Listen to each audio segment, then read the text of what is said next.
Dr. Muhammad Mahsun untuk memberikan materi pada siang hari ini sampai dengan pagi ini sampai dengan selesai. Kami persilakan Pak Mahsun. Silakan Pak. Baik, terima kasih waktunya Pak Insan Rangkuti. Mohon maaf Ihsan, apa Pak, ya. suara saya bisa didengar Pak? Terdengar Pak. Ya. Terdengar. Mungkin tapi agak sedikit ini. Tapi kedengaran, silakan Pak. Benar ya. Terima kasih Pak Ihsan ya. Yang terhormat Prof. Erlina selaku Ketua IAI Sumatera Utara, beliau mentor kami juga ya. Pak Edu tadi sudah memberikan insight yang luar biasa ya. Dan segenap Bapak Ibu rekan-rekan semuanya, ini sangat membanggakan karena yang hadir ini juga para pengambil keputusan, para pimpinan ya di sektor publik. Jadi saya sangat berbangga bisa sharing dan diskusi di siang hari ini. Jadi kita makin siang ini ya, jadi mungkin lebih santai, tetapi mudah-mudahan sesuai dengan yang disampaikan Prof. Erlina tadi, dari sharing dan diskusi kita pada siang hari ini, kita bisa bersama-sama berkontribusi secara nyata di dalam meningkatkan budaya anti korupsi, ya, mengurangi jumlah yang melakukan tindakan fraud, seperti itu. Saya izin share materi saya.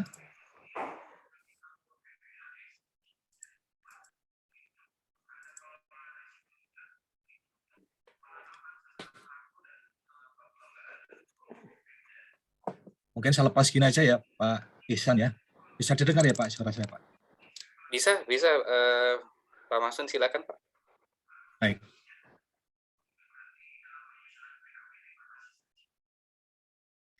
Nah ini adalah cakupan materi yang nanti akan kita coba diskusikan. Mungkin tidak mendalam tidak apa-apa, tetapi yang dimaksud adalah bisa kita teruskan dengan diskusi, gitu ya. Nah beberapa materi mungkin juga sudah dibahas oleh Pak Edu, dan agar tidak overlap ya, saya tidak akan mengulang-ulang, tetapi mungkin bisa melengkapi atau menambahkan lebih dalam lagi. Ya, kita materinya cukup bagus dan itu tadi, harapannya bisa memberikan insight ya kepada kita semua agar bersama-sama menciptakan budaya anti korupsi, bisa mengurangi tindakan fraud. Ya. Itu tidak gampang. Itu tidak gampang. Mari kita coba kaji bersama-sama.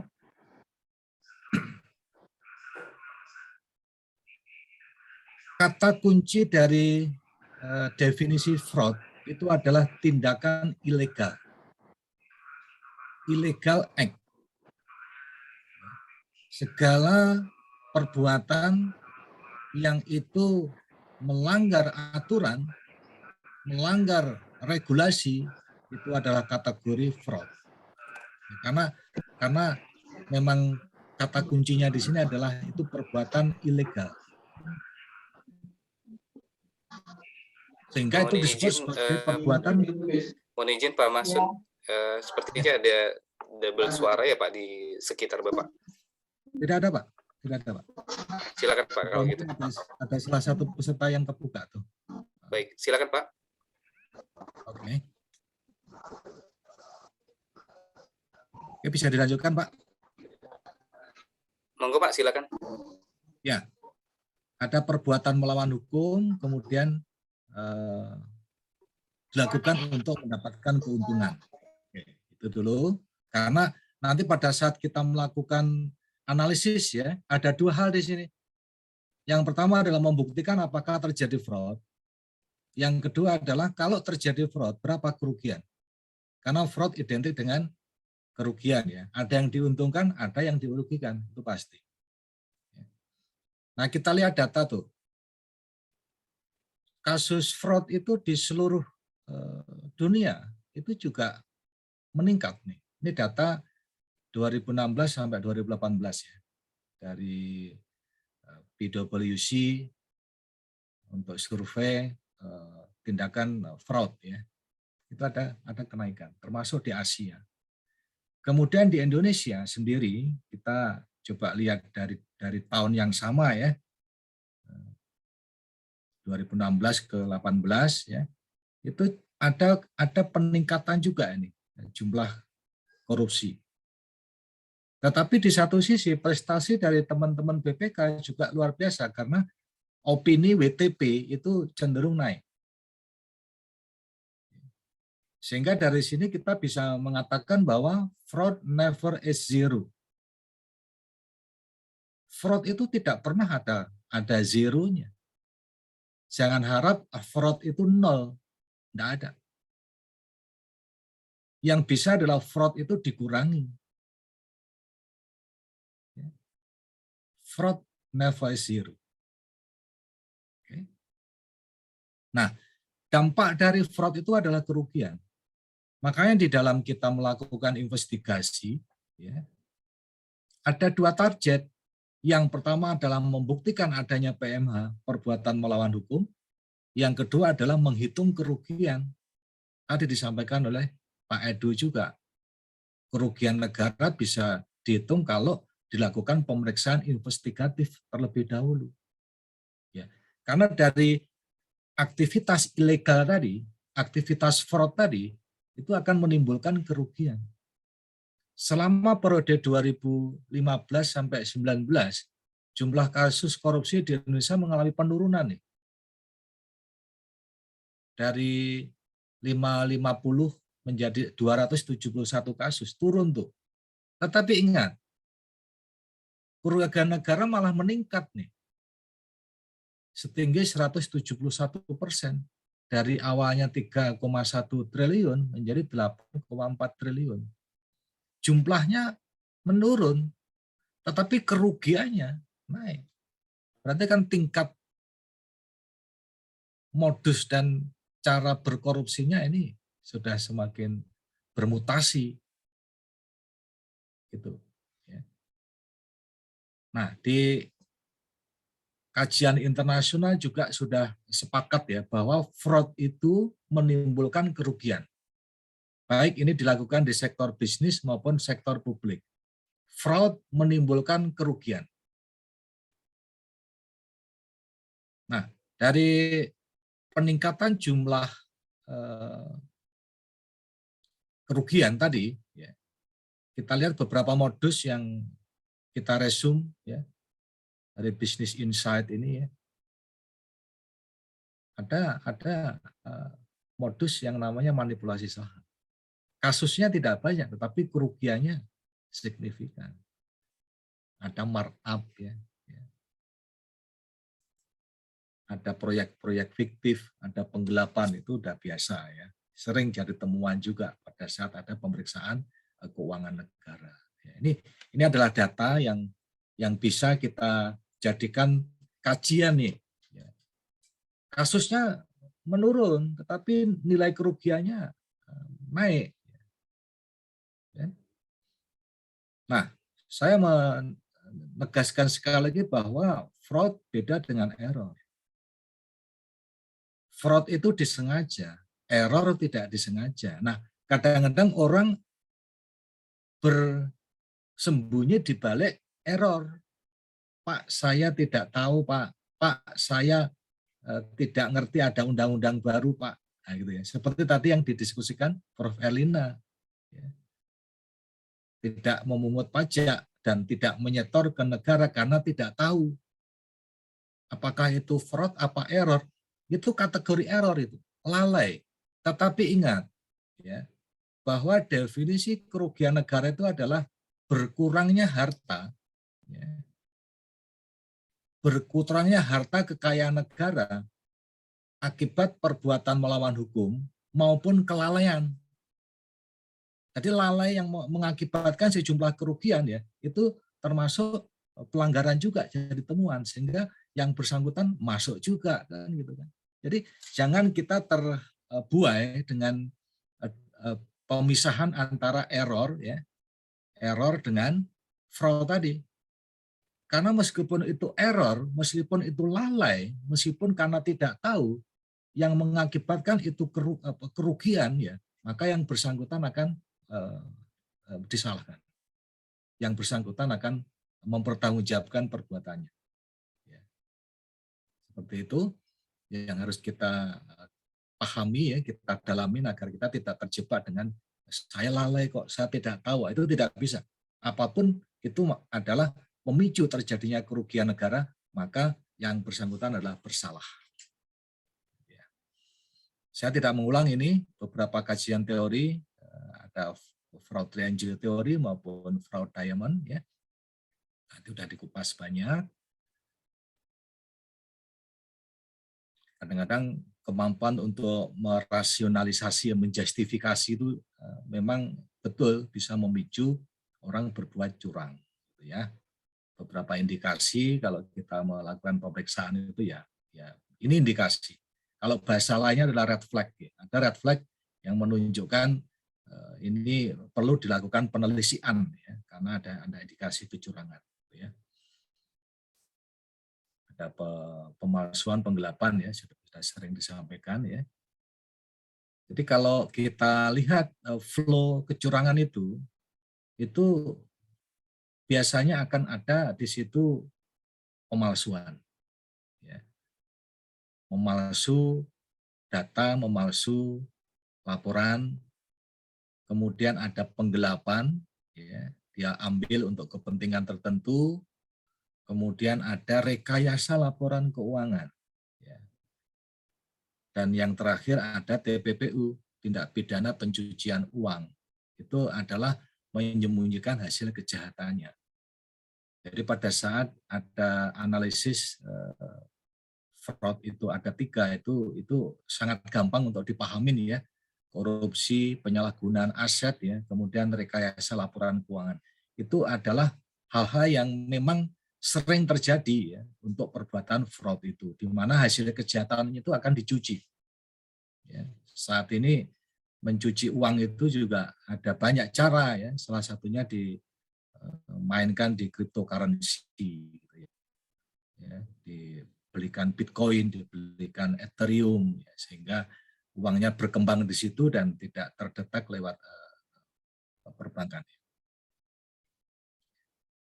Tadi sudah disampaikan beberapa tipe fraud dan kita perlu untuk mengenali sesama teman ya, kenali anggota kita ya, know your employee, apakah dia melakukan fraud apa tidak. Siapa yang kanan kiri atas bawah kita itu teman kita bekerja itu sebaiknya kita mengenal bagaimana profilnya. Ya. Ini untuk bersama-sama membangun budaya anti fraud tadi. Ya. Nah, aksioma kalau kita melakukan pemeriksaan investigatif itu ada 3. Yang pertama adalah fraud is hidden. Namanya orang berbuat curang itu pasti dilakukan dengan sembunyi-sembunyi. Tidak ada yang habis berbuat curang terus proklamasi, nggak ada. Itu pasti dilakukan secara tersembunyi. Kemudian reversi proof, artinya adalah pelaku curang ya, akan membuktikan balik bahwa dia tidak berbuat curang. Itu sudah pasti. Ya pada saat diperiksa misalnya bagaimana caranya membuang alat bukti, ya. Bagaimana menyembunyikan alat bukti sehingga tidak terdetek oleh pemeriksa. Itu aksioma, satu conclusion yang tidak bisa dibantah kebenarannya. Sehingga beberapa penyidik yaitu kalau melakukan pemeriksaan investigatif kan tangkap tangan itu ya. Tangkap tangan itu tujuannya apa? Begitu ada bukti nyata pada saat diperiksa ya langsung ditahan. Tujuannya adalah agar yang bersangkutan tidak menghilangkan barang bukti. Karena aksioma yang kedua ini, reversi proof. Ada kecenderungan pelaku curang ini akan menyembunyikan alat bukti, bahkan melawan ya untuk membuktikan bahwa tidak berbuat fraud. Eksistensi of fraud itu ada di pengadilan, bukan di auditor, bukan di SPI, ya. Bukan di siapapun, bukan di jaksa, bukan di penasihat hukum. Ya. Tapi yang menentukan bahwa seseorang itu melakukan perbuatan korupsi, ya, itu ada di sidang tipikor itu ya, nanti hakim pengadilan yang akan memutuskan. Jadi Jadi ini adalah beberapa aksioma untuk kita semua ya, insight agar siapapun ya, apakah sebagai pemeriksa, apakah auditi ya, atau masyarakat umum, masyarakat akademik ya, kita bisa lebih paham koridor-koridor bagaimana kita membangun budaya anti korupsi. Nah, saya mau izin sebentar untuk saya setelkan video singkat ini ya, sebelum masuk ke materi berikutnya. Silakan, Pak.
Wah, menarik sekali Pak Masun.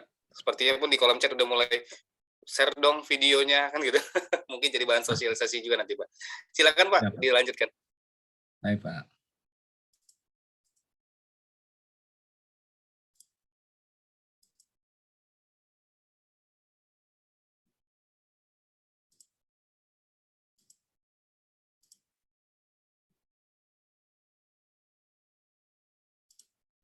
Oke, saya lanjutkan ya Pak ya.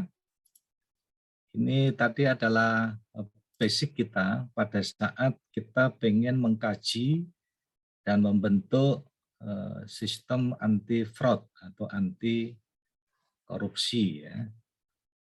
Mudah-mudahan kita bersama-sama bisa menjalankan amanah, ini amanah yang berat ya. Nah, mari kita mulai mendalami lagi nih. Pak Ihsan bisa dengar suara saya, Pak? Pak Ihsan? Terdengar, Pak. Silakan, Pak. Terdengar. Nah, kita coba memasuki area ini lewat financial criminology. Ini adalah menurut saya kajian yang sangat relevan ya pada saat kita masuk di domain forensic accounting maupun fraud investigation seperti ini ya. Di dalam financial criminology itu ada 3 hal yang harus kita kaji ya. Apakah sebagai pemeriksa, apakah sebagai manajemen ya atau sebagai internal auditor ya, untuk membangun sistem anti fraud tadi ya, atau sebagai auditor pun ya. Yang pertama adalah behavior, keperilakuan ya, makanya banyak teori yang sebetulnya itu sangat baik untuk kita jadikan dasar untuk menganalisis orang itu berbuat fraud apa tidak. Kemudian yang kedua adalah unsur accounting ya, aspek akuntansi, karena menyusun laporan keuangan itu basisnya adalah akuntansi. Dan yang ketiga adalah aspek legal. Jangan ditinggalkan ini. Karena namanya PMH ya, perbuatan melawan hukum, itu berarti kan kriterianya hukum ya. Maka 3 hal ini tidak bisa kita tinggalkan ya pada saat kita mengkaji maupun melakukan telisik terhadap perbuatan melawan hukum atau korupsi gitu ya. Sehingga kejahatan keuangan itu ya itu bisa dilakukan dengan penipuan, penggelapan, penyembunyian ya. Ini juga sahih berdasarkan kajian internasional. Nah, apa saja komponen dari financial crime ini? Saya kira sudah sangat bisa dipahami, tetapi saya ingin menegaskan lagi ya, ada penipuan, ada perbuatan disengaja, ada penyalahgunaan kepercayaan, ada terjadi kerugian, ada penyembunyian ya. Dan yang terakhir nih, there may be an appearance of outward respectability. Bahwa seseorang yang melakukan perbuatan curang itu menampilkan dirinya adalah sebagai orang yang terhormat. Nah, ini ya. Jadi ini adalah bagaimana membangun persepsi sehingga seseorang itu nampak baik, ya, nampak yang dihormati dan sebagainya. Padahal di situ adalah menyembunyikan perbuatan yang sebetulnya dilakukan itu. Ini adalah kajian financial criminology. Nah, kemudian beberapa modus ya, seperti tadi disampaikan, money laundering, ya, mencuci uang, ada yang disimpan di luar negeri, ada yang diberikan cryptocurrency, ya, tapi jarang yang disimpan di rumah. Ya.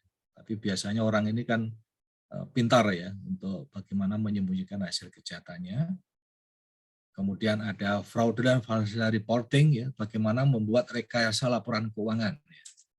Nah ini semakin tinggi ilmu akuntansinya juga berpotensi untuk bermain-main ini, gitu kan? Ada istilah creative accounting, ya. Bagaimana membuat laporan keuangan yang seolah-olah itu sesuai standar, tapi sebetulnya di dalamnya itu terjadi kecurangan-kecurangan. Nah, ya. Ini kalau nggak dilakukan oleh orang sangat pakar ya untuk menyusun laporan keuangan di bidang accounting, ya nggak bisa. Bagaimana ini laporan ya nampak sesuai dengan standar akuntansi pemerintah SAP, tetapi sebetulnya di situ ada permainan curang. Ya. Creative accounting, re-engineering financial reporting. Ya. Maka yang terjadi adalah fraudulent financial reporting, perekayasaan laporan keuangan. Kalau misalnya auditor tidak mendetek ini, ya maka tetap saja opininya wajar, ya, meskipun di dalamnya ada rekayasa. Ya. Itu adalah resiko audit. Ya. Bukan kegagalan audit pada saat auditor sudah melakukan pekerjaannya sesuai dengan standar audit. Oke. Kemudian ada cyber financial crime, ya. Ini sudah mulai marak ya, kejahatan keuangan yang dilakukan lewat internet ya. Tiba-tiba kita ada tagihan kredit card misalnya kan, padahal kita tidak melakukan. Sehingga beberapa sektor publik ya sekarang sudah membangun namanya smart city ya. Bagaimana transaksi anggaran itu semuanya pakai online ya, pakai pakai tidak secara tunai. Ini adalah dalam rangka tadi juga Pak Edu menyampaikan bagaimana whistleblowing sistem dibangun ya. Ini adalah upaya kita untuk mencegah terjadinya cyber financial crime. Kemudian ada crime by legislation ya. Bagaimana orang itu membuat kebijakan-kebijakan yang seolah-olah itu adalah sebuah aturan formal, tapi sebetulnya kebijakannya itu akan ada kepentingan yang tersembunyi. Ya. Crime. Saya mohon izin, mohon maaf, mungkin di beberapa daerah ada seorang kepala sekolah itu membuat kebijakan, Anda kalau sekolah di sini harus beli seragam ke sana. Ya. Kebijakan seperti itu secara nggak langsung adalah crime. Karena akibat kebijakan ini ada konflik of interest, dia mengarahkan kepada pihak tertentu, kemudian mendapatkan keuntungan dari situ.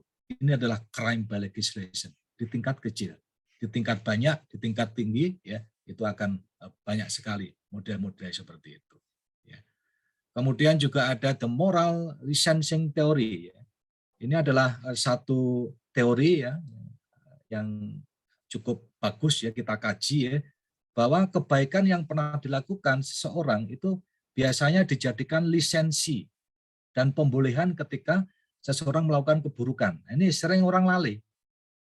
Merasa sudah sangat baik, merasa sudah nggak pernah salah, ya. Akhirnya dia suatu saat tergoda oleh setan gitu kan. Dia berbuat korup gitu kan dengan satu justifikasi selama ini kan saya sudah berbuat baik, ya. Maka dengan melakukan perbuatan yang kecil ini aja pasti akan ketutup. Nah, gitu kan. Nah, akhirnya ini berlakulah the moral licensing theory. Dia akan menjustifikasi perbuatannya dan pada saat nanti ketahuan nanti akan masuk penjara ya. Begitu masuk penjara, maka yang berlaku teori labeling, dikasih label sebagai tersangka kan gitu kan. Akhirnya dia merasa berbuat jahat dan akhirnya menjadi pejahat beneran karena labeling. Ini teori-teori yang terkait dengan fraud ya. Kemudian ada rent seeking behavior ya. Ini adalah imbalan yang diterima oleh penguasa melalui kekuasaan yang dimilikinya dan digunakan untuk mengejar kepentingan pribadi sebagai rental ya. Jadi beberapa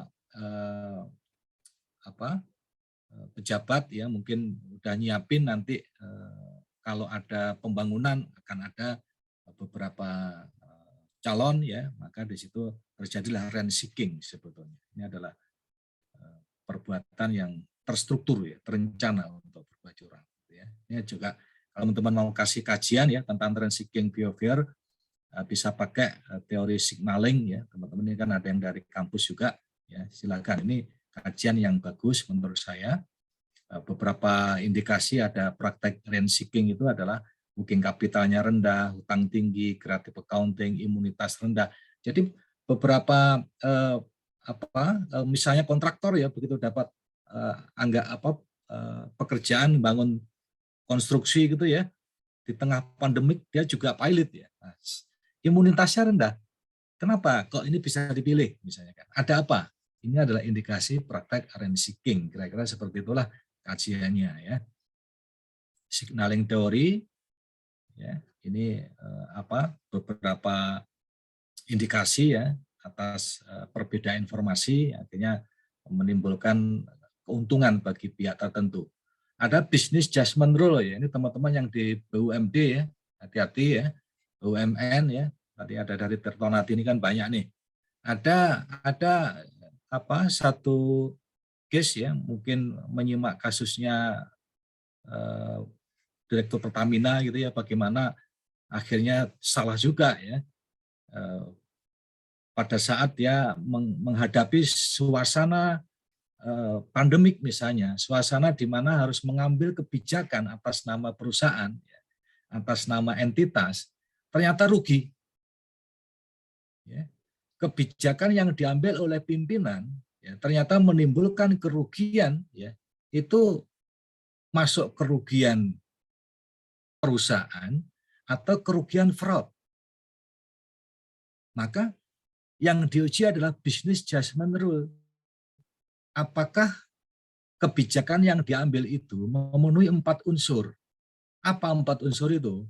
Satu, dilakukan dengan tidak ada kelalaian, ya, bukan kelalaian, unsur kelalaian nomor satu. Ya. Yang kedua adalah tidak ada konflik of interest, ya.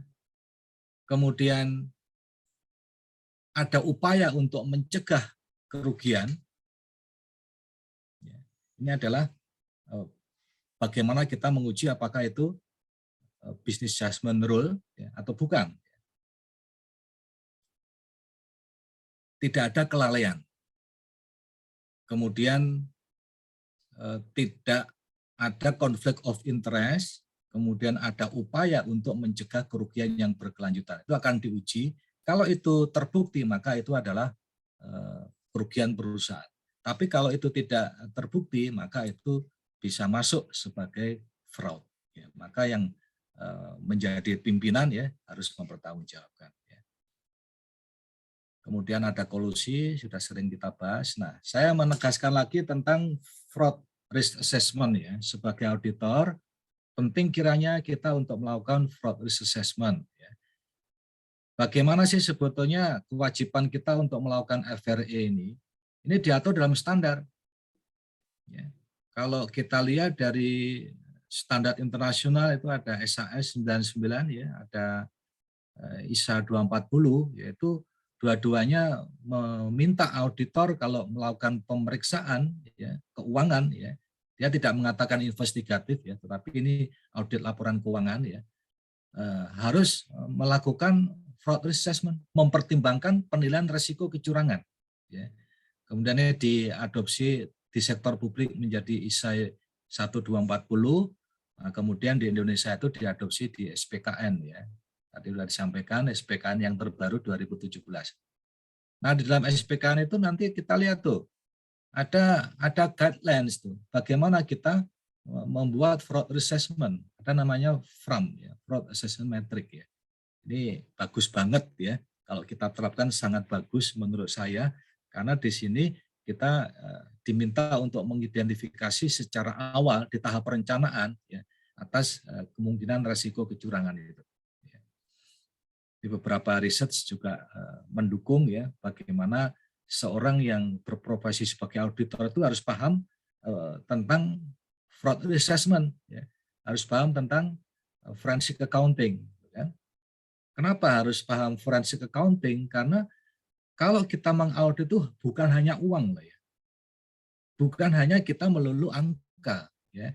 Kita mesti memahami unsur lain seperti tadi disampaikan ya. Selain accounting, ya, pahamin juga legal, pahamin juga psikologi. Ya. Bahkan di dalam forensic accounting knowledge, ya, itu selain accounting, auditing, ya, itu juga kita harus paham informasi teknologi dan sebagainya. Ini adalah kemampuan auditor masa depan ya. Kalau kita nggak hanya tergunggung dengan angka-angka yang akhirnya kita akan kesulitan untuk mendetek fraud yang terus bermutasi. Gitu. Nah, ini adalah bagaimana seorang auditor harus patuh kepada standar, tetapi di satu sisi juga kita membutuhkan kompetensi ya. PR bagi lembaga pendidikan ya untuk meng-create kurikulum ya agar learning outcome-nya itu bisa menghasilkan lulusan-lulusan yang tidak hanya auditor konvensional gitu ya, tetapi auditor yang sudah mempunyai knowledge tentang forensic accounting karena itu sangat diperlukan.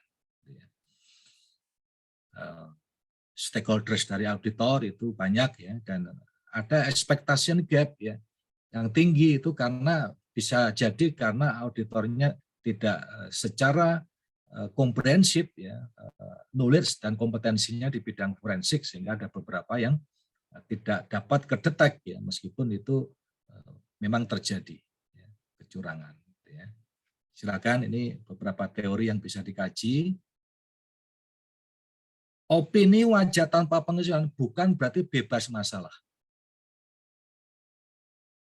BPK 2019 mengungkapkan bahwa terdapat 12.117.000 permasalahan pada LKPD seluruh Indonesia senilai 2,19 triliun.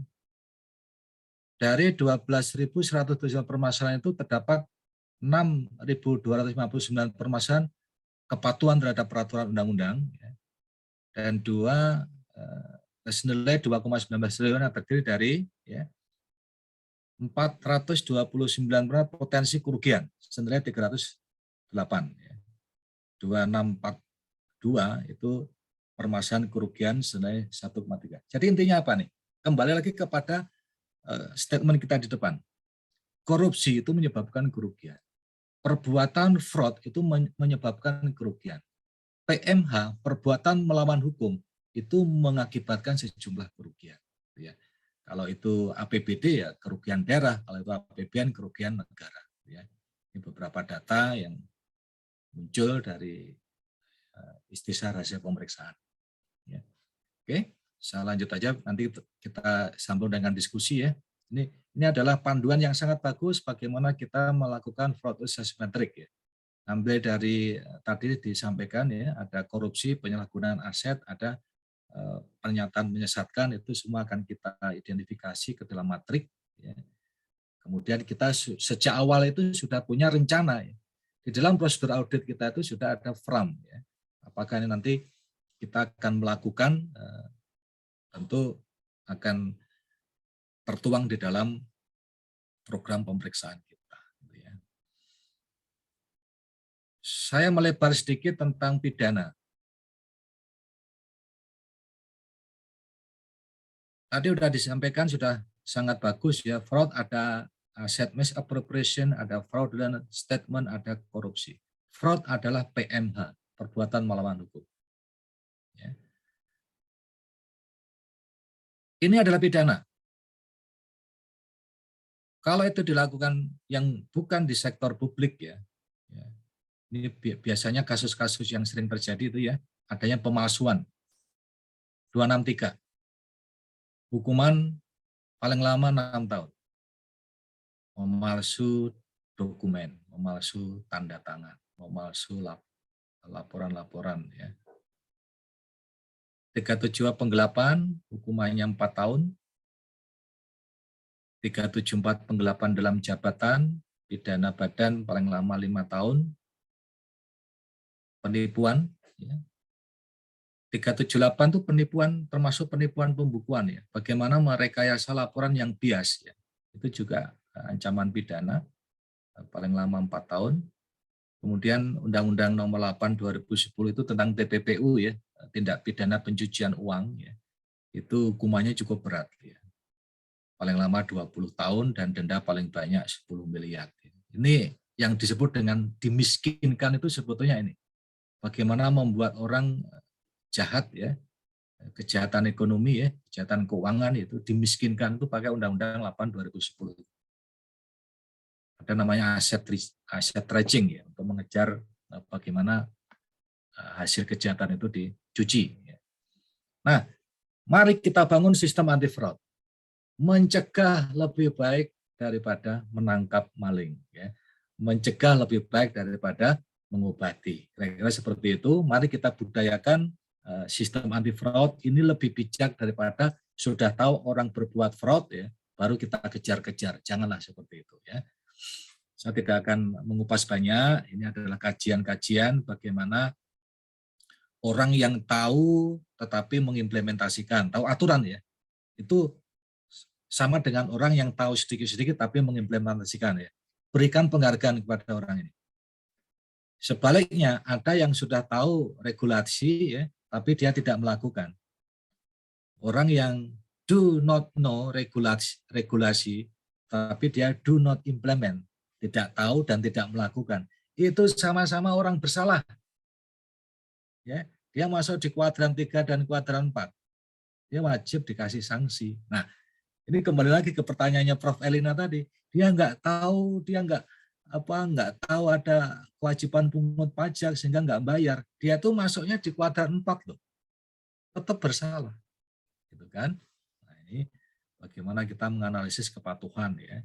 Ada 4 pilar kita membangun sistem anti fraud itu, yaitu dimulai dengan pencegahan, pendeteksian, investigasi, dan pemantauan secara berkelanjutan. Ada yang kita sebut dengan WBS, whistleblowing system. Very appreciate kepada Bapak Edu tadi sudah sampaikan ya, di Sumatera Utara mulai dibangun nih pemerintah membangun WBS. Ini bagus banget tuh. Karena ingat ya, fraud itu adalah hidden, tersembunyi. Maka siapapun yang melihat ini silakan lapor, ya. Ada dibuka kayak kotak saran gitu yang disebut dengan whistleblowing system, ya. Dan yang melaporkan akan dilindungi gitu. Nah, dari cara inilah akhirnya yang melakukan perbuatan fraud itu akan berkurang gitu kan. Ada transaksi tengah malam, ada transaksi di tempat yang nggak wajar ya. Kita mengetahui itu ada transaksi, laporkan di WBS, ya, whistleblowing system. Nah, kayak itu adalah upaya untuk mencegah tuh, ya, untuk mencegah. Ya. Kemudian dari sisi akuntabilitas ya kita harus patuhi undang-undang, ya, pembinaan pengawasan secara berkelanjutan. Terakhir komitmen. Komitmen gampang diucapkan, tapi sulit untuk dijalankan, sehingga harus selalu sama-sama mengingatkan, gitu ya. Oke, saya percepat. Ada konsep CACM ya, teman-teman inspektorat, saya yakin ini sangat sering untuk dikaji ya. Ini adalah konsep yang sangat bagus.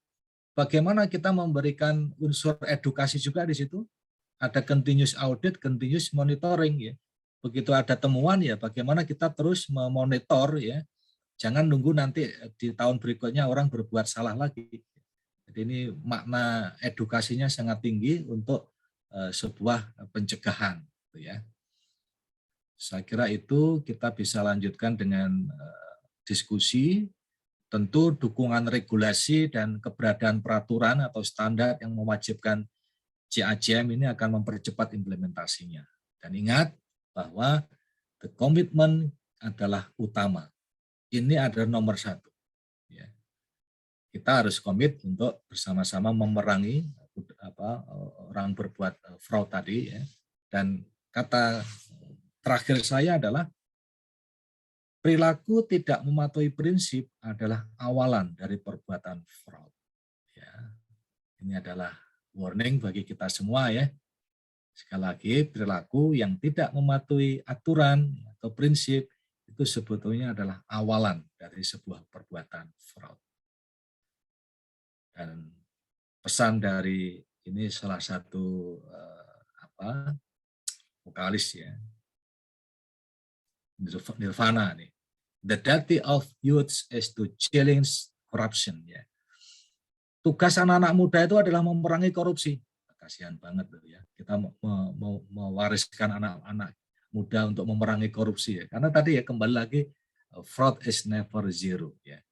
Tugas kita adalah memerangi sampai sekecil-kecilnya. Jangan mimpi korupsi nol. Ya. Tapi harus ditekan, ya, dibuat tidak punya ruangan untuk dilakukan. Ya. Demikian saya sampaikan. Mohon maaf ada salah kata, salah ucap. Kita lanjutkan dengan diskusi. Saya kembalikan kepada Bapak Ihsan Rangkuti. Terima kasih, Pak. Terima kasih Dr. Masun atas paparannya. Memang ini sepertinya menyambung ya apa yang disampaikan narasumber yang pertama dengan tidak dengan saling melengkapi dan masing-masing punya insight tersendiri. Tapi yang bisa saya note di beberapa hal, yang pertama adalah Pak Masun ini tetap mengutamakan ya adanya note seperti budaya anti korupsi, karena memang benar budaya. Tanpa ada budaya di awal itu agak sulit untuk mengimplementasikan konon lagi mencegah yang namanya korupsi. Tapi kalau saya lihat tadi ya Pak ya, di akhir ending tadi itu pesannya Kurt Cobain ya, tahun 67 aja sudah ada cerita mengenai fraud ya Pak, apalagi zaman sekarang. Tapi berarti kalau begitu demikian tetap harus mawas diri untuk semua mungkin inspektorat di sini dan para pemeriksa baik auditor internal maupun auditor eksternal nantinya. Izin sebelum ke pertanyaan yang ada di kolom chat, saya mau bertanya nih Pak, apakah tadi ada yang saya capture itu fraud is hidden, dalam artian tersembunyi. Tapi kalau memang tadinya sudah ada sistem WBS Pak, otomatis pastinya agak berkurang ya Pak ya untuk menyembunyikan yang namanya fraud.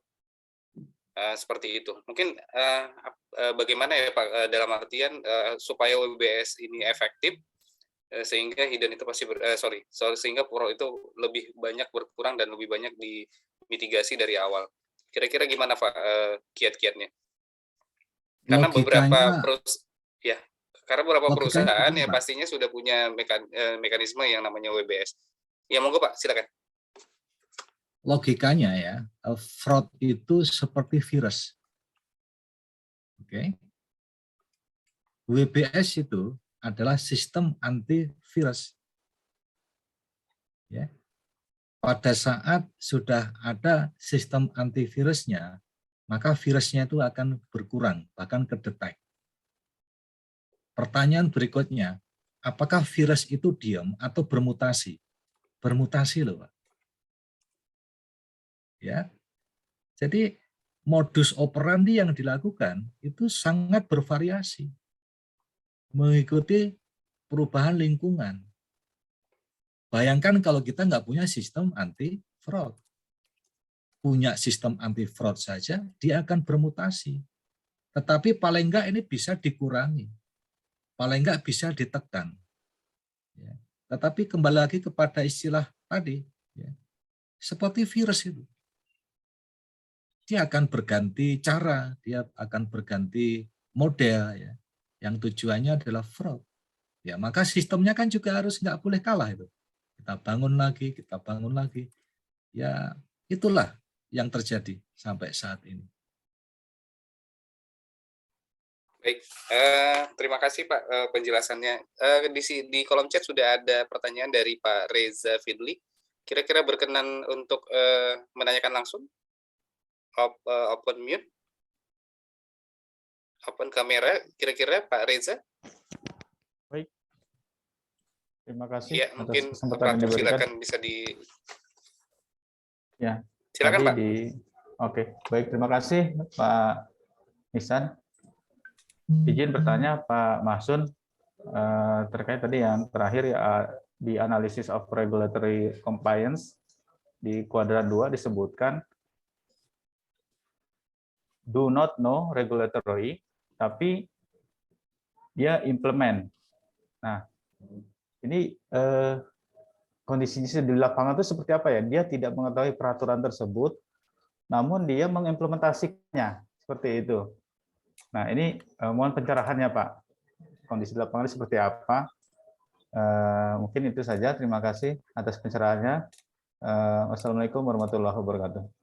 Waalaikumsalam warahmatullahi wabarakatuh. Silakan Dok Pak Mahsun, mungkin bisa dijawab. Pak Reza Fitli, terima kasih Pak. Ya, betul. Ini seperti pesan orang tua kita dulu Pak. Kalau kita mau bergaul, bergaullah di lingkungan yang benar. Carilah lingkungan yang benar. Pilihlah teman yang benar.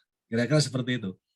Sehingga dengan orang yang memilih lingkungan yang benar, dia tuh sebetulnya nggak tahu kalau dia sudah menjalankan peraturan itu dengan full comply, dengan penuh gitu ya. Dia tuh nggak merasa, ya, karena dia punya lingkungan yang benar, ya. Dia ngikut aja gitu, nggak merasa kalau dia itu sudah melakukan kegiatan yang sangat patuh terhadap peraturan. Itu nggak paham, ya, karena dia berada di lingkungan yang benar. Dia nggak belajar, nggak ikut sosialisasi aturan itu. Tetapi karena kebawa oleh lingkungannya, ya dia akhirnya menjadi benar. Ini banyak contoh Pak, terutama ya yang di OPD di mana pimpinannya itu memang sangat concern ya kepada bagaimana kita patuh ke peraturan ya. Maka lingkungan yang diciptakan oleh pimpinan kayak gini nih, itu akan diikuti oleh bawahan. Meskipun bawahan ini sebetulnya juga nggak pernah ikut sosialisasi, ikut macam-macam, tapi dia akhirnya aman gitu. Nah, cilakanya kebalikannya itu, ada yang sudah tahu, ya, tetapi memang sengaja mencari cara untuk bagaimana ini tidak dilakukan kan gitu, dengan seolah-olah dilakukan, itu masuk kuadran 3, ya, itu berat, itu sudah melawan. Ya, akhirnya ini jadi temuan. Karena tadi ya teman-teman ya, kata kuncinya cuma satu kok, perbuatan korupsi atau fraud itu adalah batasnya jelas, legal or illegal. Batasnya hanya itu. Kalau itu patuh aturan, ya, maka itu adalah tidak fraud. Kalau itu tidak patuh kepada aturan, maka itu adalah fraud. Itu dulu kajiannya. Nanti akan diperdalam lagi nih. Karena kadang-kadang kelihatan patuh tapi tidak patuh. Nah, itu sudah ada rekayasa-rekayasa. Tetapi yang pertama dilakukan untuk analisisnya adalah legal or illegal. Demikian Pak Reza. Baik, apakah sudah menjawab Pak Reza atau ada feedback? Silakan. Ya, baik. Jadi kuncinya bagaimana kita berada di lingkungan yang tepat gitu ya, Pak Maksud. Jadi dan juga dari atasan dan juga sistem juga mendukung gitu ya untuk sistem juga mendukung untuk dilakukan proses yang yang compliant seperti itu ya Pak Maksud. Betul Pak. Oke, terima kasih Pak Maksud atas pencerahannya. Terima kasih Pak Reza. Baik, terima kasih Pak Reza. Kami undang penanya berikutnya, mungkin ini datang dari Bapak apa Ibu Mudana ya, silakan. Bapak atau Ibu Mudana.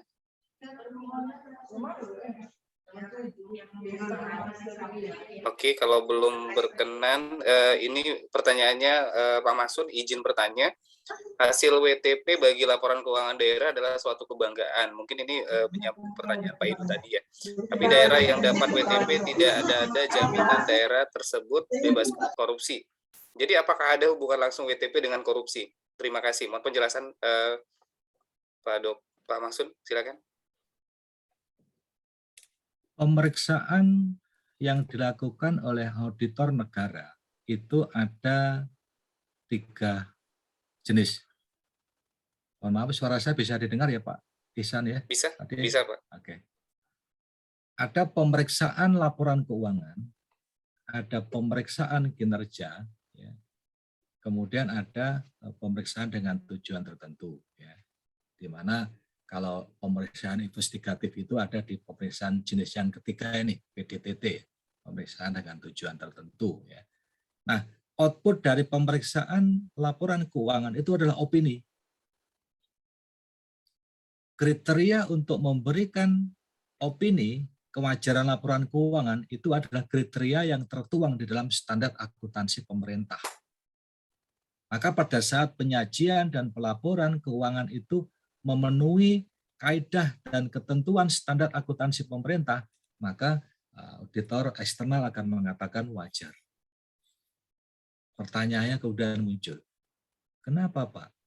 Sudah ada opini WTP, kok ada yang melakukan korupsi dalam beberapa bulan berikutnya? Ya kan? Karena tadi, kriteria kita adalah kriteria standar akuntansi pemerintah. Bisa jadi pada saat dilakukan pemeriksaan itu tidak kedetek. Ya. Karena kan hidden. Sehingga di kemudian hari muncullah sejumlah kasus, ya, meskipun daerah itu sudah WTP. Karena dengan kacamata standar akuntansi pemerintah ya untuk dasar memberikan opini, ini memang nggak bisa kedetek. Nah, akhirnya dilakukanlah pemeriksaan dengan tujuan tertentu yang itu khusus untuk investigatif. Apakah terbukti ada korupsi? Kalau ada korupsi, berapa kerugiannya?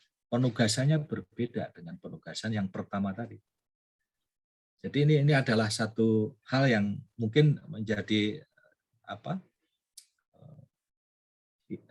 bahan kajian kita semua ya. Kadang-kadang publik mengatakan, loh Pak kan sudah wajar, kenapa korupsi?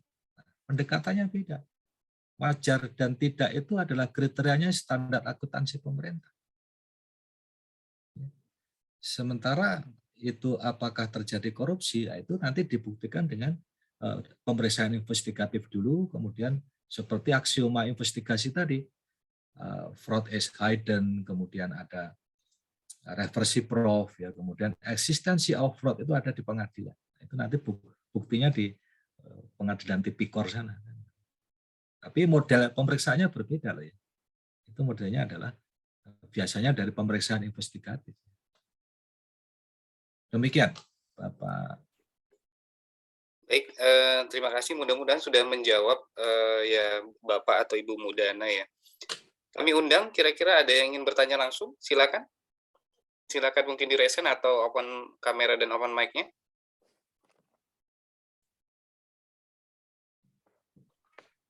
Sambil menunggu, mungkin saya akan bacakan satu pertanyaan lagi dari Ibu Irene. Atau Ibu Irene ingin berdiskusi langsung? Silakan Bu Irene. Boleh. Terima kasih Pak Bang Isan. Assalamualaikum warahmatullahi wabarakatuh. Selamat siang Bapak Ibu. Salam kenal Prof. Bagus bukunya. Saya membaca buku Prof dalam beberapa riset saya. Mantap, Bu Irene. Bermanfaat Prof. Nah, ini ada dua hal Prof yang berkaitan mau saya tanyakan. Yang pertama itu tadi Prof menyebutkan tentang teori perilaku akuntansi, bahwa orang ahli akuntansi justru paham untuk melakukannya dan bisa tidak ketahuan nih Prof. Kira-kira contoh perilaku nyatanya dalam pemerintahan daerah itu seperti apa? Karena nanti kan kalau ditempatkan juga orang yang paham atau sesuai kompetensinya, ini bisa, ilmu itu kan bisa seperti pisau ya Prof ya. Bisa nusuk diri sendiri, bisa nusuk orang lain gitu kan. Nah, ini seperti apa, Prof? Dan gitu penanganannya ke depan nanti kalau misalkan disesuaikan dengan kompetensi bahwa orang yang membuat pelaporan itu adalah orang yang ahli dalam bidang akuntansi dan ini akan terjadi juga fraud, itu seperti apa kira-kira saran Prof juga untuk pencegahannya. Terus yang kedua, tindakan fraud apa Prof yang biasanya itu terjadi saat proses lelang dan tender dilakukan. Satu lagi gini Prof, saya menemukan yang ketiga, mohon tambahan izin Prof, bahwa anggaran itu dia efektif tapi tidak efisien. Gitu. Nah, ini kan satu hal yang perlu dipertanyakan, tapi bisa juga di kasus lain atau di daerah lain dia efisien tapi tidak efektif. Nah, ini kondisi seperti ini menunjukkan apa Prof kira-kira sebenarnya yang terjadi di dalam laporan keuangan pemerintahan daerah dalam hal perencanaan antara program dengan realisasinya. Terima kasih Prof, itu aja. Salam sehat. Assalamualaikum warahmatullahi wabarakatuh. Ya, terima kasih Bu Iren. Ini kebetulan Pak Masun dari Bandung ya. Ini juga sedang menyelesaikan S3-nya.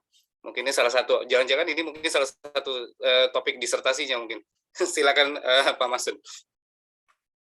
Oke, terima kasih Bu Iren, luar biasa ketemu di forum ini ya, di Bandung ya. Berarti ada Prof Nunui juga di situ ya, teman-teman di Bandung ya. Ada, Prof.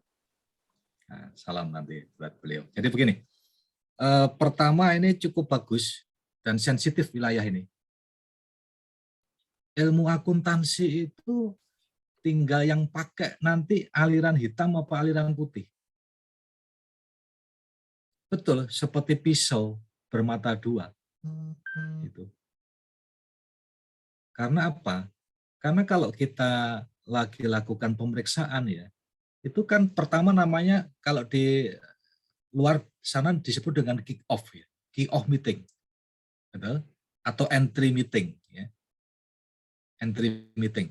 Pada saat kick-off meeting itu kan mengenalkan ini auditor, ini auditi. Betul ya? Dua pihak yang seperti main sepak bola itu loh. Ya, satu auditor, satu auditi. Nah, ini sebetulnya kan adu ilmu. Itu serius. Itu adu ilmu akuntansi itu. Apakah auditor mampu mengungkap sejumlah temuan di situ ya? Ini kan sangat tergantung juga dari kemampuan audit menyiapkan laporan keuangannya. Di sektor bisnis, saya pernah ada pengalaman nih. Di mana tim audit itu begitu hadap-hadapan sama tim accounting-nya perusahaan, itu enggak menemukan apa-apa.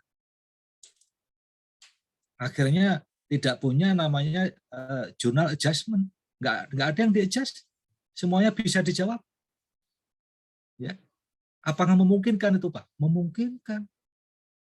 Jadi di sini kan sebetulnya secara nggak langsung itu adu kepintaran, ya, adu kompetensi di bidang accounting. Maka yang tadi disampaikan, accounting itu bisa dipakai untuk putih, bisa dipakai untuk hitam.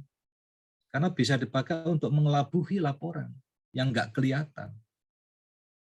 Apalagi sekarang kalau kita masuk ke sektor bisnis, ya, standar yang dipakai kan principle based, ya. IFRS itu principle based. Jadi semuanya diserahkan kepada professional judgment. Itu sangat mungkin orang yang ahli akuntansi ini duduk sebagai auditi dan dia meng-create sedemikian rupa sehingga auditor nggak bisa mendetek. Itu adalah creative accounting, itu adalah re-engineering financial reporting, itu adalah mungkin terjadi fraudulent statement financial, ya, atau sekarang istilahnya senagigan finansial. Itu bisa terjadi. Sehingga apa solusinya? Belajar. Solusinya harus auditor nambah ilmu terus. Auditornya itu kan sistem anti fraudnya. Sementara pelaku yang di sana itu adalah virusnya. Ya. Bagaimana kita membangun sistem anti virus ini agar mutasi virus ini bisa kedetek terus? Kan harus belajar. Nggak bisa lepas untuk belajar. Sekarang sudah zamannya metaverse, ya. Bagaimana teknologi sudah sangat jauh, ya, di dunia online ini. Kemudian yang kedua itu katanya soal pengadaan, ya. Ilmunya adalah rent seeking. Bu Iren bisa merefer kepada kajian-kajian tentang rent seeking behavior. Bagaimana pejabat itu berperilaku sebagai renter, ya, di mana dia mencari proyek kemudian mencari anggaran. Begitu proyek dapat, anggarannya ada, ketemu, kan gitu kan? Akhirnya dari mempertemukan proyek dengan anggaran dia dapat komisi. Itu adalah rent seeking behavior. Cukup vulgar itu dikaji, ya. Dan itu bisa dipakai untuk landasan teori lah saya kira pada saat kita menelisik atau meneliti tentang bidang fraud, ya. Triple A itu sebetulnya awalnya dari 5A. Dari 5 unsur, ya. Ada ekonomis, efisien, efektif, ya. Itu sebetulnya kan dipangkas saja dari input, output, outcome, ya. Sebetulnya di ujungnya sana, ya, itu namanya benefit sama impact, ya. Itu nggak dikaji itu di dalam analisis kinerja karena benefit sama impact itu konstruk, ya, tidak bisa diukur dalam jangka pendek 1 tahun. Sehingga kita mengkaji triple A itu sebetulnya memangkas indikator kinerja yang sektor publik itu mesti ada, yaitu benefit sama impact. Itu nggak dikaji. Yang dikaji hanya batas outcome. Ya. Sehingga kajian kita adalah ekonomis, efisien, efektif. Mestinya kinerja yang baik itu tiga-tiganya tercapai. Bagaimana kalau efektif tapi tidak efisien? Ya kinerjanya nggak bagus tuh. Dia bisa mencapai target itu tetapi anggarannya membumbung tinggi, nggak boleh. Sama saja dengan efisien tidak efektif. Sudah ada penghematan nih, sudah ada penghematan, ya, efisien, tetapi programnya nggak tercapai, ya sama saja. Dia tidak disebut sebagai punya kinerja bagus. Itu sudah lebih bagus, ya, performance based budgeting itu daripada yang konvensional, di mana kinerja hanya dilihat dari ukuran input saja. Itu keliru itu. Itu aliran tradisional. Di mana hanya dilihat dari tingkat penyerapan. Nggak bisa dong. Dari sisi input, nggak boleh. Diserap, tapi juga output outcome-nya harus diukur. Maka pada saat ada satu entitas, di mana di situ dia tidak mencapai triple A ini, ya ini bisa ditelisik lebih lanjut, ya. Tapi kita hipotesisnya harus didukung dengan non financial measurement, ya, untuk mengatakan ada potensi fraud. Itu enggak ada hubungannya itu. Kinerja yang rendah bukan berarti terus ada fraud, enggak. Pemeriksaannya kan pemeriksaan kinerja bukan investigatif. Itu sesuatu yang berbeda. Tetapi satu hal terakhir saya sampaikan, ini saya tulis juga di kajian saya terakhir ya, bahwa non-financial measurement itu penting dilakukan. Percaya sama saya. Ya. Untuk bisa mengungkap sejumlah fraud, jangan hanya melihat dari financial measurement. Lihatlah juga non-financial measurement. Lupakan kualitatif, Pak. Justru itu. Ya. Kalau yang kuantitatif semua sudah rapi. Sudah rapi. Ya. Justru kita bisa mengidentifikasi lebih lanjut dari non-financial measurement. Bagaimana profilnya, bagaimana hubungan istimewa yang ada di situ, bagaimana latar belakang, bagaimana hubungan sosial, dan sebagainya. Itu adalah non-finansial, tidak tertuang di laporan keuangan, tetapi bisa mengarahkan hipotesis kita ya, untuk red flag. Ya. Apalagi pada saat kita melakukan fraud risk assessment tadi, pada saat perencanaan, lakukan yang namanya non-financial measurement. Demikian Bu Irian, Pak Ihsan, teman-teman. Siap, baik, terima kasih. Mudah-mudahan Bu Irian sudah menjawab ya. Tapi ada yang menarik sih dari paparan tadi ya Pak Masun, hitam putih ya. Kalau saya lihat Pak, sebenarnya mau dibawa ke hitam atau ke putih, itulah gunanya etika profesi ya Pak. Kalau dia etika profesi nggak dijunjung tinggi atau tidak diterapkan, itu yang akan berbahaya bagi dunia bisnis dan pastinya mungkin di dalam pemerintahan maupun di di departemen atau di instansi manapun. Baik, kita masuk ke penanya berikutnya. Ada ya, izin Pak Ihsan boleh nanya? Monggo. Boleh, silakan Pak. Silakan open mic dan open kameranya. Mohon dibantu operator.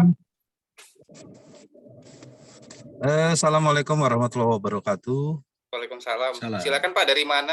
Siapa dan dari mana? Silakan. Pak Heri, Pak. Iya Pak, Mas Heri rupanya. Silakan Mas Heri. Pak Masun, Pak Ihsan yang saya hormati. Izin mohon maaf saya ikut zooming dari mobil, Pak. Hati-hati di jalan Bang Heri. Karena kebetulan ada dalam perjalanan. Ya. Singkat pertanyaannya, hari ini kita berhadapan dengan pemahaman di daerah bahwa seolah kinerja terkait dengan akuntabilitas itu kan hanya WTP. Meskipun sebenarnya masih banyak variabel indikator yang menentukan apakah daerah akuntabel atau tidak dan tidak hanya WTP. Pertanyaannya begini Pak Mahsun dan kawan-kawan, terkait kewajaran penyajian laporan keuangan, BPK sudah melaksanakan tugas negaranya memberi opini. Lalu terkait dengan kinerja, juga Badan Pemeriksa Keuangan sudah mengaudit. Lalu ada sebuah ruang yang tidak diisi dalam akuntabilitas keuangan negara adalah ketika indikator kinerja Pemda yang ada di RPJMD itu, kita belum menemukan ada instrumen yang memasuki ruang itu. Apakah seorang kepala daerah itu contoh dalam indikator kesehatan, dia itu sudah mencapai target kinerjanya untuk tahun berkenaan, karena kalau sahabat-sahabat dari BPK masuk, mereka fokus belanja, fokus mengaudit terhadap pertanggungjawaban. Tapi apakah secara menyeluruh kinerja terkait dengan sektoral tertentu, apakah pada tahun itu dan dalam 5 tahun itu disebut berhasil? Kita hari ini kehilangan ruang, siapa yang harus mengevaluasi? Sebagai contoh, ketika kita mengaudit PDAM, kita ada audit kinerja mengukur tingkat kebocoran. Ketika kita mengaudit bank daerah, kita punya rasio kecukupan modal. Lalu ketika kita mengaudit Pemda, ada 100 sekian kinerja. Contoh katakanlah angka ibu hidup per 1000 kelahiran. Atau rasio panjang jalan kondisi baik. Nah, kami punya pertanyaan, ini ruang siapa yang akan mengevaluasi, sehingga pada ruang itu kita bisa menentukan Pemda dengan alokasi APBD yang ada dinyatakan gagal atau tidak sepenuhnya gagal, atau justru efektif atau justru efisien dalam mengelola untuk capaian target itu. Nah, mohon penjelasan dari narasumber, ini sesungguhnya kewajiban dan ruang siapa yang bisa melakukan itu. Sehingga ada pendamping WTP, kalau ukuran laporan keuangannya oke, lalu apakah kinerja penyelenggaraannya juga oke, agar publik bisa paham. Makasih Pak Masun, Pak Irsan. Ya, terima kasih Mas Heri. Hati-hati di jalan Mas Heri. Ya, Ini salah satu pengurus. Videonya ya, supaya Ya, bisa. monggo. Silakan. Ini salah satu pengurus IAI wilayah Sumatera Utara juga nih, Pak Masun. Jadi mungkin bisa ditanggapi Pak Masun, tapi sebelum itu saya mau mungkin arah kaitannya juga kalau di BUMN ada Kepmen 100 ya, Pak Masun, itu ada tentang tingkat penilaian kesehatan perusahaan. Mungkin kalau di di Pemda seperti apa ataupun di BUMD seperti apa. Silakan Pak Masun untuk ditanggapi. Ya, terima kasih Pak Ihsan. Selamat Dr. Eri ya, hati-hati di jalan ini sambil nyetir. Wow, ini sangat bagus idenya dan pertanyaannya ya. Ada ruang yang nampaknya perlu menjadi perhatian ya, karena agar tidak menimbulkan mispersepsi bagi publik ya atas predikat WTP yang selama ini menjadi alat ukur, seolah itu adalah representasi dari kinerja dari Pemda gitu ya. Dalam pandangan saya ya, itu adalah cakupan dari BPK loh. Dan BPK saya yakin juga sudah mempunyai konsep dan program untuk pemeriksaan kinerja. Saya yakin itu karena cakupan pemeriksaan auditor negara kita ini ya sebagai eksternal ya itu tadi sudah disampaikan, bahkan tertuang di SPKN ya. Ada pemeriksaan laporan keuangan yang opininya adalah kewajaran ya. Ada pemeriksaan kinerja, tentu ini berkaitan dengan indikator kinerja yang harus dibangun, dan ada PDTT, pemeriksaan dengan tujuan tertentu itu yang bernuansa investigatif tadi. Saya sangat sepakat dengan yang disampaikan oleh Dr. Eri tadi, ya, bahwa kalau kita benchmark ke entitas lain, ya, misalnya ada penilaian dari sisi kinerja administrasi, kinerja operasional, kinerja keuangan, cukup clear di situ. Sehingga jangan sampai kita tabrakan pada saat misalnya masuk ke SKPD kesehatan. Ini sering jadi perdebatan ya. Ini teman-teman kita di kesehatan itu indikator kinerjanya diukur dari mana? Dari pendapatan yang masuk atau jumlah kesehatannya yang menaik. Kalau orang yang sehat itu naik, ya, angka kesehatan itu naik, berarti orang yang sakit kan turun. Orang yang sakit turun, berarti yang pergi ke rumah sakit sedikit. Berarti pendapatan yang berasal dari pasien itu sedikit. Kan ya? Maka pertanyaannya, indikator kinerjanya dari mana nih? Dari PAD yang berasal dari BLUD rumah sakit, ya, yang berasal dari banyaknya pasien, atau dari orang yang sehat kan gitu kan? Berarti orang yang sehat nggak banyak berubah dong ke rumah sakit. Nah, antara keuangan dengan operasional itu berbeda. Sehingga kalau kita punya formulasi, kira-kira indikator kinerja seorang kepala daerah dalam mencapai dalam mencapai RPJMD itu seperti apa ya, maka di sini kita bisa formulasikan dengan baik. Terima kasih Dr. Eri masukan dan gagasannya, dan saya kira ini didengar oleh teman-teman kita dari BPK juga. Saya yakin program dan konsep untuk pemeriksaan kinerja sudah digagas dengan baik oleh teman-teman kita di BPK. Yakin itu. Izin Pak Iksan, saya masih ada Pak Iksan. Oh iya, Pak Edu silakan Pak Edu. Izin Pak Maktum. Siapa? Ya tadi ada beberapa, kami sambil rapat sambil tetap saya buka Pak. Oh ya, ada Pak Edu. Ya. Silakan Pak Edu. terakhir saya mulai dari yang terakhir, kita memang harus BPK yang merasakan, yang terus memang improve. Nah, terkait dengan harapan dari Pak Iriadi, sebenarnya itu sudah, Pak. Jadi memang benar bahwa BPK sekarang tidak nyaman kalau kualitas laporan hasil pemeriksaannya itu tidak komprehensif.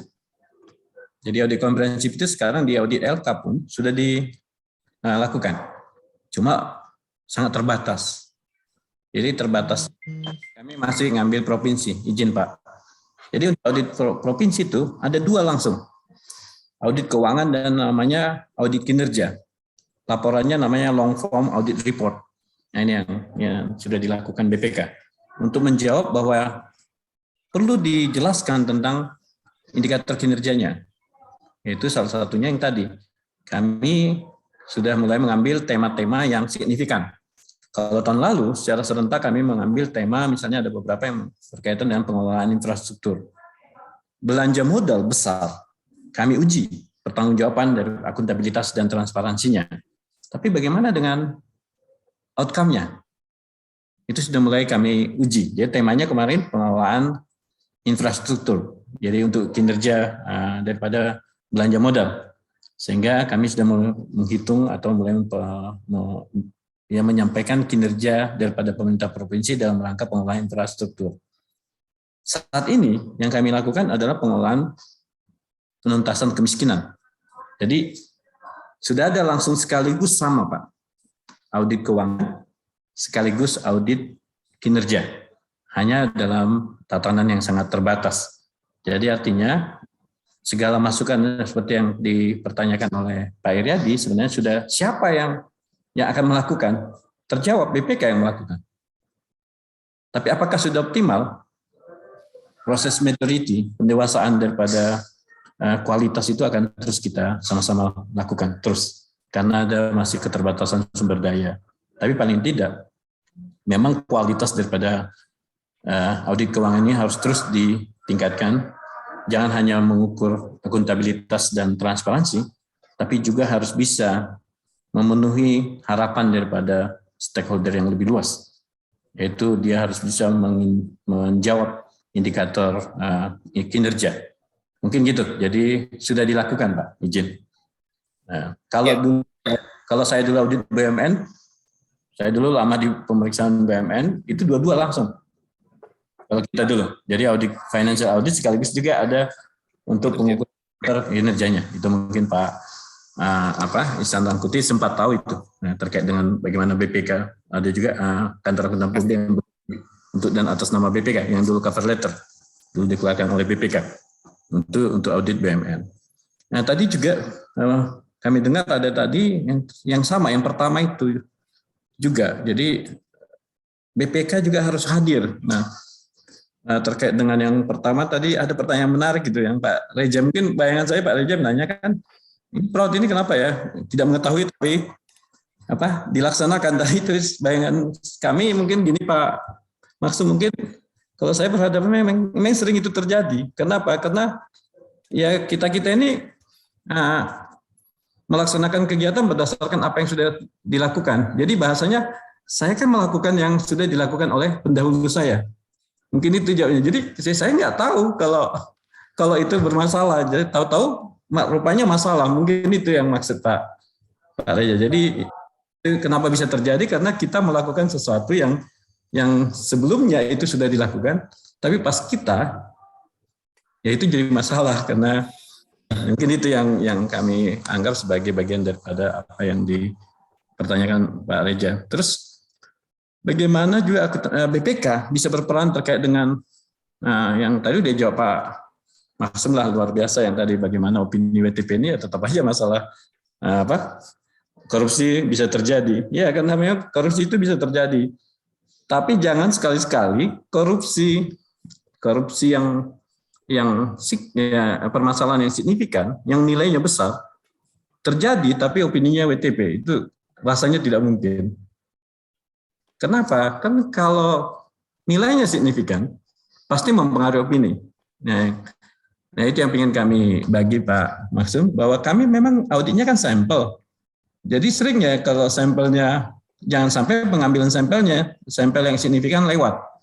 Jadi jangan sampai sampelnya yang signifikan lewat, sehingga kalau sampel yang signifikan lewat, bisa jadi peluang yang korupsi yang tadi Pak terjadi. Tapi sejauh ini kami sangat berusaha supaya pemilihan sampel ini betul-betul mempertimbangkan materialitas, karena konsep WTP ini, opini ini kan sebenarnya berkaitan dengan hal yang wajar, ya, penilaian wajar, penilaian terhadap hal-hal yang signifikan. Kami juga berbagi pengalaman aja Pak Maksum, bahwa ya kami ini sudah bekerja, cuma itulah bahasa audit ini. Audit kami selalu ada setiap ditarik sampel masalah Pak Maksum.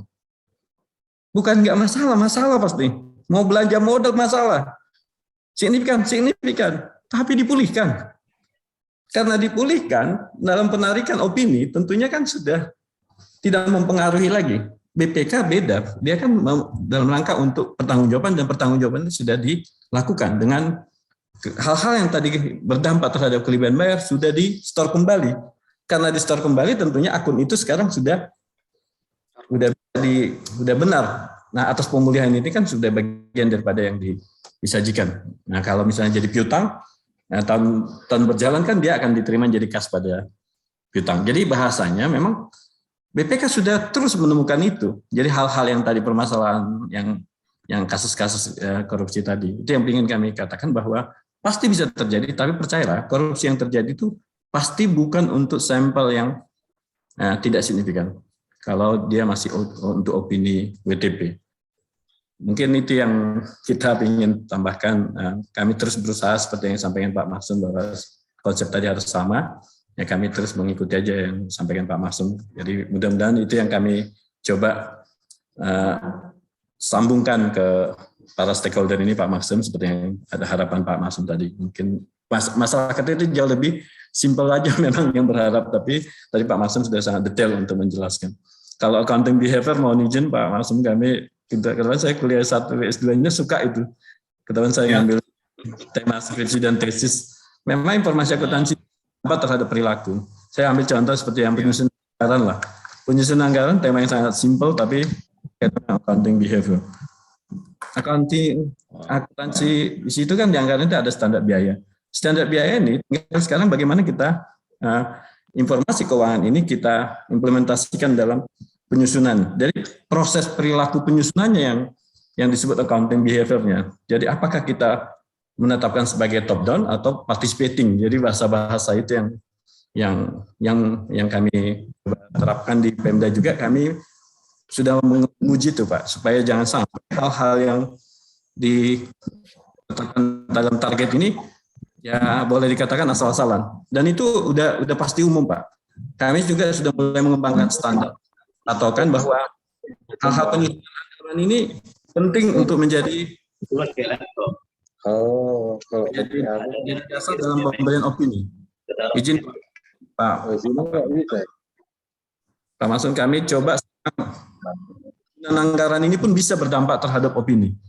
Bayangkan kalau menyusun anggaran, ini udah penyakit Pak. Udah jelas pendapatannya nggak ada. Iya kan? Kemandirian fiskal itu hanya terjadi di kota lah. Kalau di kabupaten itu nggak, susah kita bilang pendapatan PAD itu tinggi. Tapi terus di markup, terus dibuat tinggi. Seakan-akan akan targetnya tinggi. Karena pendapatannya tinggi, sehingga ya anggaran belanja juga diperbanyak. Padahal nyatanya itu nggak bakal. Nah, akibat daripada anggaran belanja yang tinggi, terjadi restricted Pak. Jadi pembatas aturan-aturan penggunaan anggaran yang sesuai ketentuan ini menjadi ditabrak. Nah, kami melihat bahwa compliance-nya tidak dipatuhi. Nah, dengan tidak dipatuhinya compliance ini, kami sudah mulai mempertimbangkan ini sebagai bagian daripada yang mempengaruhi opini. Mungkin itu yang ingin kami bagi, karena BPK selalu berusaha terus, pasti Pak Maksum sebagai gurunya ini kami nanti terus mencoba nanti terus berusaha lah untuk menyempurnakan hal-hal yang sudah ada, termasuk nanti di BPK Pak Maksum selalu jadi narasumber juga mungkin bagi kita semua supaya teman-teman juga tahu bahwa kami BPK ini Pak Maksum sangat berperan banyak lah untuk BPK. Mungkin demikian yang ingin kami tambahkan Pak Maksum. Mohon maaf, kami sangat terus mendengar paparan dari Bapak, karena itu sangat memperkaya buat kami juga. Terima kasih. Terima kasih Pak Terima Edu, kasih, Pak Edu.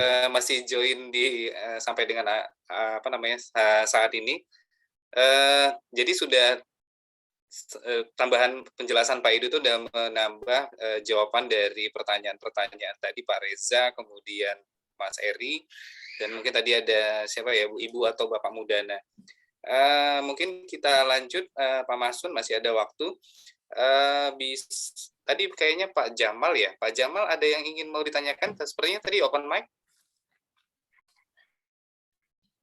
Pak Jamal Usman Ritonga mungkin tadi apakah terpencet atau memang ada yang ingin ditanyakan? Silakan. Sambil menunggu mungkin Pak Ia Tulowarai tadi ada di kolom chat, berkenan untuk langsung. Oke, baik, terima kasih Pak Ihsan. Iya, silakan Pak. Langsung saja, jadi sebenarnya sudah saya sampaikan melalui chat, tapi karena diberi waktu untuk langsung. Jadi hasil pengamatan saya sebenarnya untuk fraud ini salah satu penyebabnya mungkin ini akibat dari tidak dipatuhinya direct man on direct place ini. Jadi mungkin tadi kaitan juga yang disampaikan tadi Prof. Erlina bahwa ada beberapa pegawai yang memang nggak tahu ya, karena memang ini juga salah satunya dilatar belakangi oleh penempatan yang memang tidak pas. Nah, ini apakah mungkin tadi saya setuju dengan yang disampaikan tadi Pak Maksum bahwa ini juga salah satu pengukuran daripada temuan-temuan ini juga, bukan hanya dari sisi kuantitatifnya saja, tetapi dari sisi kualitatifnya. Ini saya ambil contoh saja, mungkin apakah saya salah dalam pengamatan atau bagaimana. Ini mungkin tidak hanya terjadi di daerah kami ya, atau di daerah lain juga. Ya contohnya saja pendidikan SPDSD itu bisa menjabat sebagai Kadis PU, ya kan? Nah, atau mungkin berapa lagi yang lain. Bahkan mungkin sejarah kami di Nia Selatan itu dari sarjana kesehatan masyarakat bisa menjadi kabit akuntansi, bisa menjadi kabit aset. Jadi ini juga mungkin menjadi salah satu latar belakang dari orang nggak tahu. Ya udah jelas dia nggak tahu, sehingga kebijakan-kebijakan barangkali pimpinan untuk melakukan fraud ya ada kesempatannya. Dan saya melihatnya memang saya komunikasi dengan beberapa teman-teman, ada pengakuan bahwa mereka nggak melakukan sesuatu itu ya karena memang benar-benar nggak tahu, baru tahu setelah ada kasus, sehingga kapok, besoknya udah nggak mau lagi, baru mengundurkan diri. Nah, maksudnya dalam hal ini juga mungkin menjadi perhatian juga BPK dalam melakukan pemeriksaan. Karena memang menjadi alasan bagi Pemda bahwa tidak ada SDM. Apakah itu dibenarkan terus? Ya kan? Nah, ini sampai kapan? Mungkin Pak Edu dalam hal ini untuk Nia Selatan ya sangat familiar seperti apa kasus yang terjadi ya, dan ini benar-benar terjadi. Ya, direct man on direct place ini sangat parah sekali. Ya, bahkan tadi yang disampaikan lagi tadi masalah penganggaran ya, pendapatan asli daerah dan lain-lain sebagainya mungkin lebih parah. Ya, jadi ini juga sering kami diskusi dengan teman-teman tim auditor, karena saya sendiri juga selalu menjadi bagian yang tidak disenangin ketika kami sedang melakukan contohnya proses penganggaran di tim TAPD, bahwa proses penganggarannya dengan silpa minus yang tidak pernah masuk akal, mungkin seluruh Indonesia sistem penganggarannya, ya kan? Maka bahkan saya bilang sampai kapanpun kita nggak pernah dapat WTP. Bahkan mungkin WDP ini karena mungkin kasihan saja barangkali BPK kasih ke kita. Tetapi ya karena ini keputusan tim, ya kan? Ya, kemudian juga orang-orang ini diisi oleh orang yang nggak paham, ya sehingga kitanya bingung sendiri jadinya. Jadi ikutlah kita di dalam bagian itu. Mungkin itu yang bisa kami sampaikan. Terima kasih. Pak Warai berarti dari Nias ya, di inspektorat dari Nia Selatan, Pak. Nia Selatan di Dari Inspektor Dinas Keuangan ya Pak. Dinas Keuangan. Oke. Pak Masud mohon ditahan sebentar. Mungkin Pak Jamal Usman kita gabungkan satu pertanyaan lagi Pak. Masih ada waktu. Pak Jamal Usman, Ritola, kira-kira ada yang mau ditanyakan tadi? Silakan. Kami persilakan untuk open mic. Ya, sementara pas dulu Pak. Sementara. Oh, baik. Oke, kalau demikian mungkin silakan Pak Masud bisa ditanggapin. Ya, terima kasih Pak Warai. Sebelum ke sana, sedikit nih saya sambung dengan Pak Edu tadi ya. Jadi menarik ini mumpung juga ada Pak Edu sebelum closing. Fenomena WTP ya, kok masih korupsi ya, itu udah clear ya. Pada saat WTP, kemudian beberapa bulan berikutnya kepala daerah tertangkap menerima suap misalnya. Misalnya seperti itu. Kajian teorinya di mana itu? Kajian teorinya adalah the licensing moral theory. The licensing moral theory yang mengatakan bahwa orang yang sudah merasa baik, orang yang sudah merasa berbuat baik, dia menjustifikasi seolah-olah berbuat tidak baik sedikit saja akan dimaafkan. Itu terjadi setelah WTP, euforia. Pada saat dia predikatnya sudah clean, kan ya, dia berikutnya itu berbuat yang seolah-olah itu dimaafkan gitu kan. Akhirnya ketangkep lah. Nah, itu mencoreng nama dan pemda setempat gitu kan. Karena tentu persepsi masyarakat akan loh, udah WTP kok masih ada penyimpangan ada ya. Itu kalau saya perspektifnya dari tadi ya, the licensing moral theory. Dia euforia, udah merasa baik akhirnya berbuat sedikit merasa itu aman gitu kan. Akhirnya ketahuan. Itu terjadi setelah WTP. Nah, kemudian senang saya Pak Edu juga ternyata suka behavioral accounting nih. Pak, satu jiwa kita Pak. Ya. Kalau urusan budgeting ini kan ada namanya select budgetary itu pure behavior itu Pak. Bagaimana orang membuat anggaran itu hanya sebatas yang bisa dilaksanakan, bukan berdasarkan yang betul-betul potensi. Jadi ada namanya budgetary select ya. Antara yang sebetulnya bisa direalisasikan dengan yang attainable ya. Itu sebetulnya indikasi fraud. Itu indikasi fraud itu. Jadi pendapatannya tercapai terus itu. Padahal kalau kita lihat PAD-nya ya, pajak daerahnya itu bisa ditingkatkan lagi. Retribusi, kemudian pajak hotel restoran itu sangat mungkin digali lebih daripada yang dianggarkan. Terjadi budget select kalau dalam riset saya itu sekitar 40%. Itu behavior Pak. Ya. Jadi kalau kita ngelihat yang kayak gitu kan akhirnya menilai yang tidak hanya laporan keuangannya ya, profilnya ternyata seperti itu. Nah, ini ada apa dengan profil itu yang saya kira pemeriksa pasti akan skeptis ya. Profesional skeptisismenya akan muncul di situ. Ya.